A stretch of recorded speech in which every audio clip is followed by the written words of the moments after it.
Hello guys, வணக்கம். This is Anbuseelan. இன்னைக்கு நம்ம என்ன பார்க்க போகிறோம் அப்படின்னா, இன்ட்ராடே ட்ரேடிங்கில் இருக்கிற முக்கியமான ஆர்டர்ஸ் என்னென்ன அப்படிங்கிறத அந்த வீடியோவில் பார்க்க போகிறோம். பிகினராக இருக்கிறீங்க அப்படின்னா இந்த வீடியோ ஸ்கிப் பண்ணாமல் முழுமையாக பாருங்கள். எஜுகேஷன் பர்பஸ்க்காக என்னுடைய டெலகிராம் குரூப், வாட்ஸ்அப் குரூப்பில் இணையனும் விருப்பம் உள்ளவங்க டிஸ்கிரிப்ஷன் பாக்ஸில் லிங்க் கொடுத்துருக்கேன். அந்த லிங்க்கை பயன்படுத்தி கொள்ளலாம். இப்போ நம்ம வீடியோக்குள்ளே போகலாம்.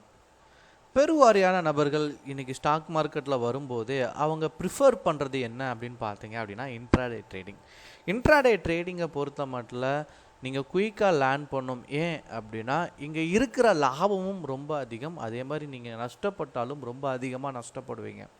ஸோ இதில் வரும்போது நிறையா ஃபியூச்சர்ஸ் தெரியணும். அதில் முதன்மையானது என்ன அப்படின்னா எம்ஐஎஸ், அதாவது மார்ஜினல் இன்ட்ராடே ஸ்கொயர் ஆஃப். ட்ரேடிங்கில் நீங்கள் முதலாக வரும்போது இன்ட்ராடே 0 தலை இந்த பாயிண்டில் கிளிக் பண்ணி தான் உங்களுடைய ட்ரேடே நீங்கள் என்ன பண்ணுவீங்க, எக்ஸிக்யூட் பண்ணுவீங்க. ஆனால் இதில் இருந்து நீங்கள் நிறைய விஷயங்கள் கற்றுக்க வேண்டியிருக்கும். எப்போதுமே இன்ட்ராடே ட்ரேடிங்கில் ஒரு 1000 rupees அந்த ட்ரேடிங்கில் போட்டுட்டு உங்களால் அந்த மந்த் அதை என்னவா மாற்ற முடியுதுன்னு டெஸ்ட் பண்ணிவிட்டு ஒரு 3 மாதம் உங்களால் கண்டினியூஸாக ப்ராஃபிட் எடுக்க முடியுதா அப்படிங்கிறது தெரியணும். அப்போது இதுக்கு எல்லாமே உங்களுக்கு எந்த மாதிரியான ஆர்டர்ஸ் தேவைப்படும் அப்படின்னா, இதில் இருக்கிற ஸ்டாப் லாஸ் எப்படி போடணும், டார்கெட் எப்படி ஃபிக்ஸ் பண்ணணும் அப்படிங்கிறது ரொம்ப முக்கியம். இதில் மார்ஜினல் இன்ட்ராடே ஸ்கொயர் ஆஃப் அப்படின்னா name suggest it's an intraday order that's gets squared off the same day but let's you transact with a low margin in case future and currency futures. அதாவது ஒன்றுமே இல்லை, intraday ட்ரேடிங்கை பொறுத்த மட்டும் அதிலும் எம்ஏஎஸில் வச்சுட்டு ஒரு ட்ரேடை நீங்கள் எக்ஸிக்யூட் பண்ணிட்டீங்க அப்படின்னா அந்த ட்ரேடை நீங்கள் அன்னைக்கே க்ளோஸ் பண்ணணும். சரி, ஓகே, மார்க்கெட் 9:15 ஓப்பன் ஆகி 3:30 க்ளோஸ் ஆகுது. பட் நான் என்ன பண்ணிட்டேன், ட்ரேடை எக்ஸிக்யூட் பண்ணிவிட்டு நான் ரொம்ப நேரம் வெயிட் பண்ணிகிட்டே இருக்கிறேன். இன்னொன்று நான் அந்த அப்படி ஆர்டர் போட்டதை மறந்துட்டேன் அப்படின்னா உங்களுக்கு என்ன நடக்கும் அப்படின்னா, நீங்கள் ஆர்டரை போட்டுட்டு ரொம்ப நேரம் வெயிட் பண்ணிங்கன்னா லாஸ் அப்படிங்கிறது இன்ட்ராடேயில் கன்ஃபார்ம். ஏன்னா அதை டைமிங்கை பேஸ் பண்ணி தான் ட்ரேட் பண்ணணும். சரிங்களா? ரெண்டாவது, 3:30க்கு அப்புறமா நீங்கள் அந்த மறந்துட்டீங்க அப்படின்னா உங்களுடைய புரோக்கரே என்ன பண்ணுவாங்க, ஸ்கொயர் ஆஃப் பண்ணிவிட்டு உங்களுக்கு ஒரு சின்னதாக ஃபைன் போடுவாங்க. அதை ஞாபகத்தில் வச்சுக்கோங்க. இதில் எம்ஏஎஸ் அப்படிங்கிறது ஒரு முக்கியமான விஷயம். இதில் இரண்டாவது பார்க்கக்கூடியது என்ன அப்படின்னா cover order. Simple terms, a cover order is a market order that is placed along with the stop loss order. அதாவது கவர் ஆர்டர் அப்படிங்கும்போது நீங்கள் மார்க்கெட் ஆர்டரில் ப்ளேஸ் பண்ண உடனே இமிடியட்டாக அதில் என்ன பண்ணுவீங்க, கவர் ஆர்டரோடு சேர்த்து உங்கள் ஸ்டாப் லாஸையும் இதில் நீங்கள் ஃபிக்ஸ் பண்ணிக்கலாம். இது எதுக்கு ரொம்ப இம்பார்ட்டண்ட் அப்படின்னா, ஒரு நல்ல ட்ரேடர், நிறைய எக்ஸ்பீரியன்ஸான நபர்களை நீங்கள் பார்த்தீங்கன்னா ஒரு ட்ரேடை இமீடியட்டாக க்ளோஸ் பண்ணாங்க, அவங்க மேக்ஸிமம் ஸ்டாப் லாஸ் மெயின்டைன் பண்ண மாட்டாங்க. ஏன்னா அவங்க ஸ்கேல்பிங் பண்ணுவாங்க, 3 to 5 minutes ஒரு ட்ரேடை க்ளோஸ் பண்ணுவாங்க. பிகினராக வரும்போது நம்ம என்ன பண்ணுவோம் அப்படின்னா, ஒரு ட்ரேடை எக்ஸிக்யூட் பண்ணிவிட்டு ஈவினிங் வரைக்கும் நம்ம என்ன பண்ணுவோம், வெயிட் பண்ணுவோம். அப்படி வெயிட் பண்ணும்போது லாஸ் அப்படிங்கிறது கட்டாயம், அதில் ஸ்டாப் லாஸ் போடணும் அப்படிங்கிறது ரொம்ப முக்கியம். எதுக்காக அப்படின்னா ரோபோட்டிக் மாதிரி தான் நீங்கள் ட்ரேட் பண்ணணும். ஒன்ஸ் நீங்கள் ஒரு 10 பாயிண்ட்டுக்கு எய்ம் பண்ணுறீங்க அப்படின்னா 10 பாயிண்ட்டுக்கு நம்ம டார்கெட் போட்டிருப்போம், அதே 10 பாயிண்ட்டுக்கு நம்ம என்ன பண்ணியிருப்போம், ஸ்டாப் லாஸ் போட்டிருப்போம்.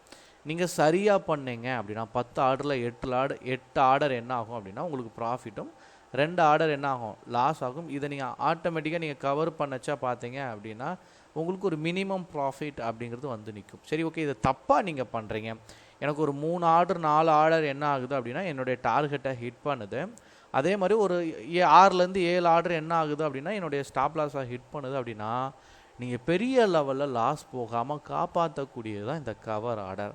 ஸோ பிகினராக இருக்கிறீங்க அப்படின்னா இந்த கவர் ஆர்டர் ப்ளேஸ் பண்ண மறந்துடாதீங்க. மூணாவதாக கடைசியாக பார்க்கக்கூடியது என்ன அப்படின்னா பிஓ பிராக்கெட் ஆர்டர். அப்படிங்கும்போது இதில் நீங்கள் என்ன பண்ணலாம் அப்படின்னா டார்கெட்டையும் ஃபிக்ஸ் பண்ணிக்கலாம், ஸ்டாப் லாஸையும் ஃபிக்ஸ் பண்ணிக்கலாம். ஏன் அப்படின்னா ஸ்டாப் லாஸை நீங்கள் ஃபிக்ஸ் பண்ணிங்க அப்படின்னா உங்கள் லாஸை நீங்கள் என்ன பண்ணலாம் அப்படின்னா கம்மி பண்ணலாம், ரெடியூஸ் த லாஸ். அதாவது ஸ்டாப் லாஸை ஹிட் பண்ணிடுச்சு அப்படின்னா லாஸ் தான், பட் பெரிய லாஸுக்கு போகாமல் ஒன்ஸ் மார்க்கெட் கிராஷ் ஆயிடுச்சு அப்படின்னா அது ஹியூஜ் லாஸுக்கு எடுத்து போகும். பட் ஸ்டாப் லாஸ் அப்படிங்கிறது உங்களை என்ன பண்ணும் அப்படின்னா ஒரு லாஸை ரெடியூஸ் பண்ணும், அவ்வளோதான். அதே மாதிரி டார்கெட்டே நம்ம என்ன பண்ணிடலாம், போட்டுடலாம். அப்போ என்ன ஆகும், இன்வெஸ்ட்மெண்ட் புக்கு ப்ராஃபிட். நீங்கள் ப்ராப்பராக ட்ரேட் எடுக்கிறதுல டார்கெட்டையும் சேர்த்து ஃபிக்ஸ் பண்ணும்போது உங்களுக்கு தெளிவான ஒரு ப்ராஃபிட்டோ லாஸோங்கிறத நீங்கள் என்ன பண்ணலாம். எவ்வளோ தான் அனலைசிஸ் பண்ணியிருந்தாலும், எவ்வளோ தான் நீங்கள் வந்து ப்ரெடிக்ட் பண்ணியிருந்தாலும், இதில் மார்க்கெட் கிராஷ் ஆகும்போது உங்களை ஸ்டாப் லாஸ் அப்படிங்கிறது காப்பாற்றும். நீங்கள் சரியான முறையில் ப்ரெடிக்ட் பண்ணியிருந்தீங்க அப்படின்னா உங்கள் டார்கெட் அப்படிங்கிறது அது ப்ராப்பராக அச்சீவ் ஆகும். இன்னொன்று, இது எல்லாம் ஆர்டர் பிளேஸ் ஆனாலும் நீங்கள் வந்து என்ன பண்ணணும், ஸ்டாப் லாஸை என்ன பண்ணணும், நீங்கள் வந்துட்டு எடுத்து விடணும். சரிங்களா, க்ளோஸ் பண்ணணும்.